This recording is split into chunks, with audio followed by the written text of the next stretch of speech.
அனுதின பரலோக மன்னா. டிசம்பர் 21. பாத்திரவான் யார்?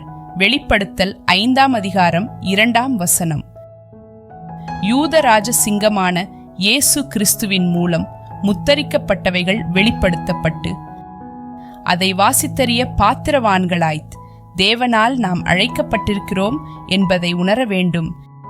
தேவ திட்டங்களையும் கட்டளைகளையும் காணவும் விசுவாசத்துடனும் கீழ்ப்படிதலுடனும் அவற்றை அறிந்து நடக்கவும் பாத்திரவான்களாக அழைக்கப்பட்டுள்ளோம்.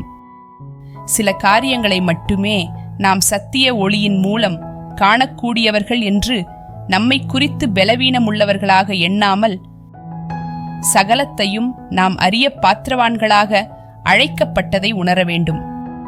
இவ்விதம் தேவனுடைய விலையேறப் பெற்ற கற்கள் என்று ஒவ்வொருவரும் உணர்ந்து வைரக் கற்களைப் போல அழகாக சத்திய ஒளியை அநேகருக்கு பிரதிபலிக்க கூடியவர்களே வல்லமையுடனும் மகிமையுடனும் கிறிஸ்துவின் கூட ஆளுகை செய்ய பாத்திரவான்களாயிருப்பார்கள். மீண்டும் இந்நாளுக்குரிய வசனம். பாத்திரவான் யார்? வெளிப்படுத்தல் 5ஆம் அதிகாரம் 2ஆம் வசனம்.